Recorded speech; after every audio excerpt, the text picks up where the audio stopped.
बीमार न पड़े। ये समझिए, जलेबी खाने वाला व्यक्ति कभी बीमार नहीं हो सकता। क्यों? क्योंकि जलेबी की जो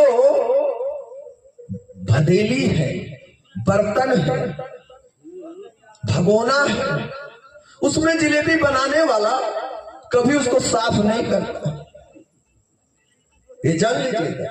वो बनाया मैदानी और कपड़े पे डाला और रिंग बनाया, घेरा बनाया, चाशनी में डुबो के दे दिया। ना वो चाशनी खत्म हुई और सुबह फिर मैदानी उसी में पड़ा, ना मैदानी कभी चाली जाती है। ये भी जान लीजिएगा, उसको चालते नहीं है वो, वैसे लायक पूरे दी। सेठ के यहाँ का जितना कीड़ा था घुन सब उसी में पड़े। अब बताओ, पानी आज समझ लीजिएगा, आटा सुबह गूंथ कर रख दो 8 बजे नेट, अरे कोई बात नहीं, 8 नहीं 4 बजे रखना, 2-10 बजे रख दो, कोई भी समझो नेट। उसको 4-5 घंटे बाद उसको एक थाली से रख दो, आटा गूंथ कर रोटी बनाकर खा लो। एक व्यक्ति ना खाओ, 1-2 बजे कहो जाओ देवी लाओ 2 रोटी खाएं, बना के लाइए ताजा।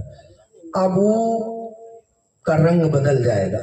ठीक, उसका रंग बदल गया। आप चाहे फ्रीज में रख दीजिए और चाहे बाहर, दोनों ट्राई कर ले। हमने स्त्रियों के बारे में और पुरुषों के बारे में बहुत सारा वर्णन कर देता है।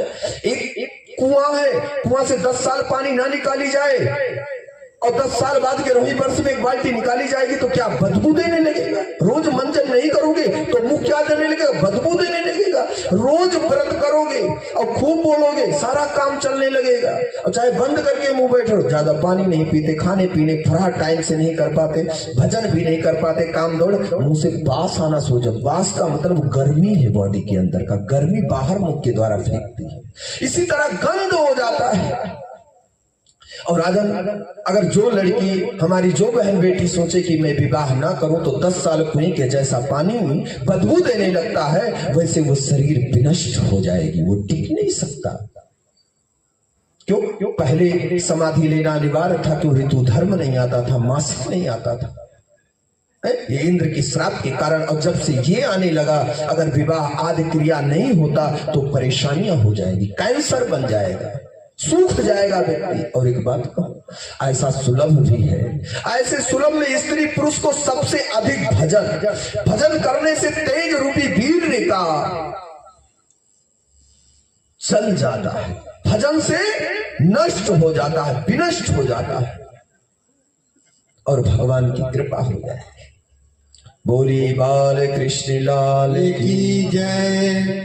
सुंदर भाव से कथा को आगे बढ़ाते हुए भगवान ने कहा, जब तक मामा कंस का मैं वध न कर दूं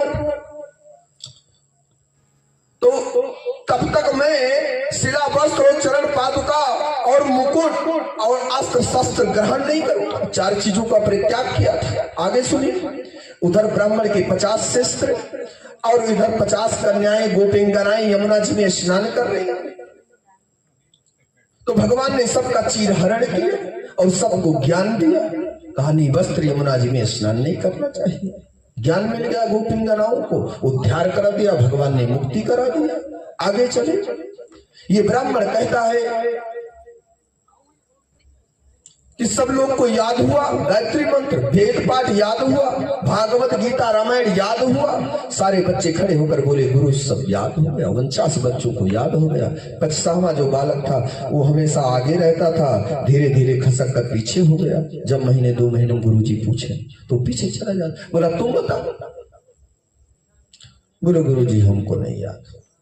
ऐसे 10 साल उन्होंने गुरुजी की सेवा किया और पढ़ाई किया, एक भी मंत्र नहीं याद।